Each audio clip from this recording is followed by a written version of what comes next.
Assalamualaikum warahmatullahi wabarakatuh. Di sini saya akan menjelaskan tentang ADI model sebagai bentuk salah satu tugas mata kuliah dari strategi pembelajaran anak usia dini. Yang pertama itu, apa sih itu ADI model? ADI model adalah model yang digunakan untuk berbagai macam bentuk pengembangan produk seperti model, strategi pembelajaran, metode pembelajaran, media, dan bahan ajar. ADI model dikemukakan pertama kali oleh Reiser dan Molenda pada tahun 1990-an. Kemudian 5 tahapan dalam ADI model.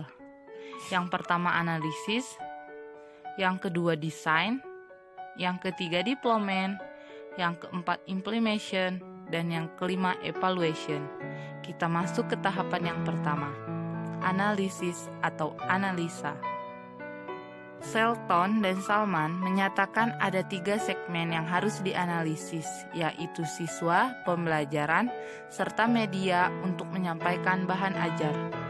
Analisis terbagi menjadi 3 bagian. Yang pertama itu ada analisis kebutuhan. Ini berkaitan dengan masalah apa sih yang akan terjadi selama proses pembelajaran. Kemudian dari masalah itu potensi apa saja yang akan didapatkan. Yang kedua ada analisis target. Ini berkaitan dengan geografis, kemudian dengan lembaga apa yang akan diajarkan, dan media apa yang akan digunakan. Yang ketiga, ada analisis tugas dan topik. Ini berkaitan tentang pemberian tugas seperti apa yang akan dilakukan. Yang kedua, desain atau perancangan. Yang pertama itu kita harus menentukan rancangannya. Kemudian setelah ditentukan, kita susun secara sistematis dan spesifik. Dan kita harus memperhatikan aspek-aspeknya. Contoh aspeknya di sini adalah kita harus lihat dari kekayaan isinya, kemudian dilihat dari bahasa dan pendekatannya. Deployment atau pengembangan. Di sini kita menentukan sumber rencana, kemudian kita menghasilkan dan memvalidasi sumber belajar. Kenapa sih harus dipalidasi? Karena dengan adanya validasi ini akan memudahkan seorang pendidik dalam mengajarkan peserta didiknya. Deployment ini atau pengembangan ini juga berkaitan tentang pengembangan pembelajarannya, kemudian pengembangan alat dan media pembelajaran. Baik, saya akan melanjutkan. Yang poin selanjutnya ada implementasi atau eksekusi. Yang pertama sekali ada tahap paling nyata yang menunjukkan apa yang kita desain dan kita kembangkan.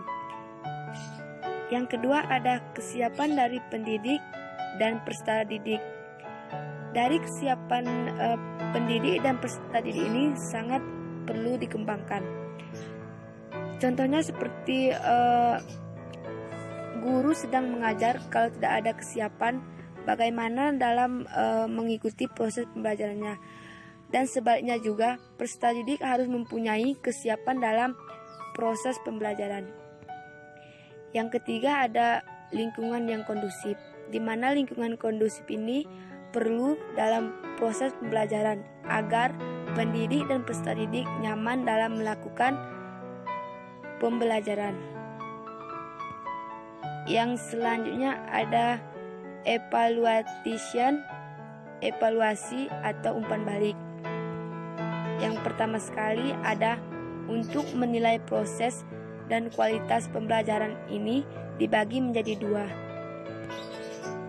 Yang pertama ada formatif, di mana formatif ini adalah guru menilai siswa di akhir pembelajaran seperti angket, pilihan ganda, dan studi kasus. Yang kedua ada sumatif, di mana sumatif ini guru menilai kinerja siswa tersebut. Yang Yang pertama ada nilai, di mana guru menilai siswa tersebut di akhir seperti menilai di rapot. Yang kedua ada keputusan, di mana keputusan ini guru memberikan keputusan kepada siswa tersebut apakah siswa tersebut layak melanjutkan ke jenjang selanjutnya. Yang poin terakhir ada kelebihan dan kekurangan ADI model. Kelebihannya adalah sederhana, mudah, serta strukturnya yang sistematis. Dan kekurangannya adalah tahap analisis yang memerlukan waktu yang lama. Sekian dari presentasi kami, lebih dan kurang kami mohon maaf. Assalamualaikum warahmatullahi wabarakatuh.